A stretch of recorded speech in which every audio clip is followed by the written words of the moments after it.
ఈరోజు గురువారం కాబట్టి ఎవరెవరు సాయిబాబా గుడికి వెళ్ళారో కామెంట్ రూపంలో తెలియచేయండి. నేను ఇప్పుడు సాయిబాబా జీవిత చరిత్ర గురించి చెబుతాను.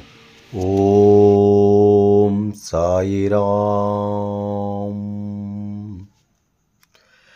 ఇప్పుడు మీకందరికీ షిరిడి సాయిబాబా చరిత్ర గురించి చెప్పబోతున్నా.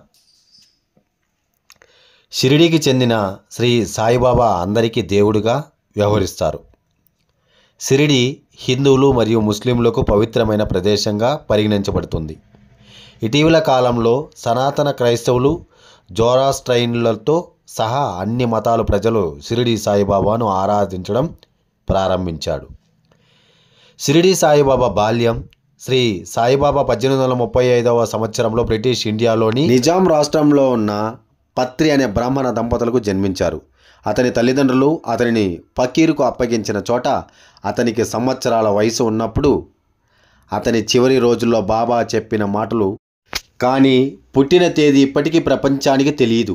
బాబా తమ వర్గాలకు చెందిన వారని చెప్పుకునే చాలా సంఘాలు ఉన్నాయి, కానీ వాటిలో ఏవీ నిరూపించబడలేదు. విశ్వాసం మరియు సహనం కలిగి ఉండండి, మీరు ఎక్కడ ఉన్నా నేను ఎల్లప్పుడూ మీతో ఉంటాను అని అన్నాడు బాబా. షిరిడిలో సాయిబాబా జీవితం గురించి ఇప్పుడు తెలుసుకుందాం. బాబా తన 16వ ఏట మొదటిసారిగా మహారాష్ట్రలోని షిరిడి గ్రామానికి వచ్చారు. చాలా లేత వయస్సులో ఉన్న ఒక బాలుడు చాలా రోజులుగా ఆహారం మరియు నీరు కూడా లేకుండా వేప చెట్టు కింద ఆసనం వేసుకొని లోతైన ధ్యానం చేస్తున్నాడని ప్రజలు అతనిని చూసి ఆశ్చర్యపోయారు. ఇది యువ బాబాపై చాలా ఉత్సుకతను పెంచింది. గ్రామ పెద్దగారి భార్య పయాజాబాయి అప్పుడప్పుడు సాయిబాబా చిన్నతనంలో యోగక్షేమాలు అడిగి తెలుసుకునేది. క్రమంగా ఆమె బాబాకు ఆహారం తీసుకురావడం ప్రారంభించింది. రోజులు గడిచే కొద్దీ బాబా ఆమెను తన తల్లిలా చూసుకోవడం మొదలుపెట్టాడు. ఒకప్పుడు ఖండోబా ప్రభువు చేత పట్టుకున్న గ్రామ పెద్ద మరియు పూజారి అయిన మహల్స్పతి ఇక్కడ సాయిబాబా వైపు చూపిస్తూ పవిత్రాత్మ ఉందని చెప్పారు. బాబా వేప చెట్టు వైపు చూసి దానిని వేర్లు తవ్వమని అడిగారు. గ్రామస్తులు బాబా మాటలను అనుసరించి దానిని తవ్వడం ప్రారంభించాడు. భూమి పొరలు దాటుతున్నప్పుడు వారు రాతితో చేసిన స్లాబ్ను కనుగొన్నారు. నూనె మరియు గాలి లేకుండా వెలిగించే నూనె దీపాలు. ఇది శాస్త్రానికి పూర్తిగా వ్యతిరేకం. అదే స్థలంలో చెక్క బల్ల మీద ఆవు నోటి ఆకారంలో ఉన్న పాత్రను వారు కనుగొన్నారు. తన గురువు తపస్సు చేసిన పవిత్ర స్థలం ఇదేనని బాబా స్పష్టం చేశారు. నన్ను పూజించే బదులు చెట్టును పూజించండి మరియు దానిని తాకకుండా వదిలేయండి అని కూడా ఆయన సూచించారు. నేటి వరకు ఎవరూ ముట్టుకోలేదు. ఈ చెట్టు షిరిడిలో యాత్రికుల మొదటి స్టాప్. బాబా ఒక అద్భుతమైన వ్యక్తిత్వం. అతను పగటిపూట ఎవరితోనూ సంబంధం లేనివాడు మరియు ఎవరికీ భయపడడు. కొంతమంది అతడికి పిచ్చి ఉందని రాళ్ళు రువ్వి శారీరకంగా కూడా గాయపరిచారు. ప్రారంభంలో బాబా సుమారు 3 సంవత్సరాలు షిరిడిలో గడిపారు.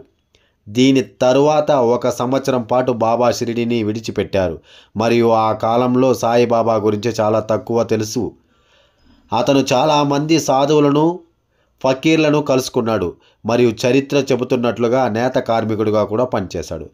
1858వ సంవత్సరంలో బాబా శాశ్వతంగా షిరిడీకి తిరిగి వచ్చారు. దాదాపు 5 సంవత్సరాల పాటు బాబా వేప చెట్టు కింద తన వసతిని తీసుకున్నారు మరియు బాబా చాలా తరచుగా షిరిడి సమీపంలోని అడవిలో సంచరిస్తూ ఉండేవారు. బాబా ఎక్కువ సమయంలో ధ్యానంలో గడిపేవారు. క్రమంగా బాబా తన వసతిని సమీపంలోని మసీదుకు మార్చారు.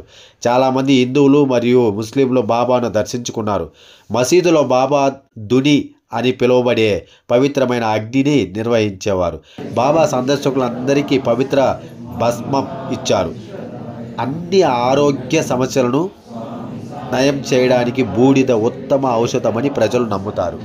బాబా అందరికీ దేవుడు మరియు అన్ని మతాల పండుగలలో పాల్గొనేవారు. బాబాకు వంట చేసే అలవాటు ఉండేది మరియు అదే భక్తులందరికీ వారి దర్శన సమయంలో ప్రసాదంగా పంచిపెట్టేవారు. బాబా ఉత్తమ సమయం పాటలు మరియు నృత్యం. చాలామంది బాబాను సాధువు అని దేవుడు అని కూడా నమ్ముతారు. కాలం గడిచే కొద్దీ షిరిడీకి వచ్చే సందర్శకుల సంఖ్య క్రమంగా పెరిగింది. బాబా సనాతన ధర్మం, హిందూ మతం, క్రైస్తవం మరియు ముస్లింల పూర్తిగా వ్యతిరేకం. బాబా తన భక్తులను సాధారణ జీవితం గడపాలని కోరారు. అతను తన అనుచరులను పవిత్ర పదాలు, దేవుని పేరును జపించమని మరియు తన భక్తులను వారి పవిత్ర పుస్తకాలను చదవమని కోరాడు. అతను అన్ని హిందూ ఆచారాలను అనుసరించాడు మరియు పండుగ సమయాల్లో ఖురాన్ చదవడం, నమాజ్ అనుసరించడానికి ముస్లింలను అనుమతించాడు.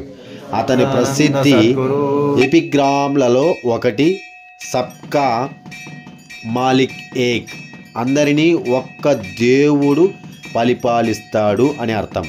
అతను ఎప్పుడూ అల్లా మాలిక్, దేవుడు రాజు అని ఉచ్చరించేవారంట. బాబా ఎల్లప్పుడూ దాన ధర్మాలను ప్రోత్సహించేవారు మరియు పంచుకోవడంలో ఆనందాన్ని పంచేవారు. ఏదైనా జీవి సహాయం కోసం మీ వద్దకు వస్తే వాటిని తరిమివేయకుండా వారిని గౌరవంగా స్వీకరించండి మరియు మంచిగా వ్యవహరించండి. దాహంతో ఉన్నవారికి నీరు, ఆకలితో ఉన్నవారికి ఆహారం ఇవ్వండి. మీ వరండాలో అపరిచితుడు బస చేసేందుకు అనుమతించండి. ఎవరైనా మిమ్మల్ని డబ్బు అడిగితే మీరు ఇవ్వడానికి ఇష్టపడకుండా ఇవ్వండి, కానీ అనవసరంగా అతనిపై మొరగకండి. బాబా ఎప్పుడూ ప్రతి జీవిని ఎటువంటి భేదం లేకుండా ప్రేమించమని చెప్పారు. అతను సర్వశక్తిమంతుడు. అల్లా మాలిక్ యొక్క శక్తి మరియు ఆశీర్వాదాలపై సంపూర్ణ విధేయత మరియు విశ్వాసం మరియు ఫలితాల కోసం సహనం అంటే కర్మ సలహా ఇచ్చాడు. బాబా కృప ఫలితంగా భక్తులు తమ కోరికలు మరియు ఆకాంక్షలు ఏమైనప్పటికీ వారు బాబా దృష్టికి ఎప్పటికీ వెళ్ళరు అనే నమ్మకం, విశ్వాసాన్ని కలిగి ఉంటారు. బాబా యొక్క దివ్యమైన ప్రేమ మరియు ఆశీర్వాదాలు ఏ మధ్య కాకుండా నేరుగా కురుస్తారు. అతను దక్షిణ అంటే డబ్బు కోసం సందర్శకులను అడిగాడు. అతను కర్మలను మెరుగుపరచడానికి ఆ రోజు తర్వాత ఇతరులకు పంపిన బాబా సాయిబాబా తన ఆశీర్వాదం కోసం వచ్చిన వారందరికీ సహాయం చేయడానికి మరియు మార్గనిర్దేశం చేయడానికి ఎల్లప్పుడూ జీవిస్తూనే ఉంటాడు. షిరిడి సాయిబాబా ద్వారా షిరిడిలో వందలాది అద్భుతాలు నివేదించబడ్డాయి. కుటుంబంలోని అన్ని రకాల సమస్యలకు మరియు అన్ని ఆరోగ్య సమస్యలకు సాయి చరిత్ర చదవడం మంచిదని ప్రజలు నమ్ముతారు. సాయిబాబా మరియు భక్త జీవితంలో ఆయన రోజు రోజుకు జరిగే అద్భుతాల గురించి అనేక బ్లాగులు వ్రాయబడ్డాయి.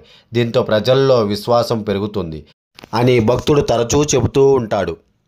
షిరిడి సాయిబాబా వారికి శ్రీరాముడు, కృష్ణుడు మొదలైన వారి రూపంలో దర్శనం ఇచ్చారు. ఆయన అనుచరులు సాయిబాబా షిరిడిపై అనేక కథలు రూపొందించారు. సాయిబాబా కలలో వచ్చేవారిని ఏం చేయాలో ఏం చేయకూడదో సలహా ఇచ్చారని చెబుతారు. సాయిబాబా దర్శనానికి వచ్చిన వారందరికీ పంచిన పవిత్రమైన విభూతి బూడిద అనారోగ్యం నయమైంది. అందుకే దేశవ్యాప్తంగా సాయిబాబాను దైవ స్వరూపిణిగా గుర్తించి ఆరాధిస్తున్నారు. అందుకే అన్ని సాయిబాబా మందిరాలలో ప్రతి గురువారం అన్నదానం జరుగుతుంది.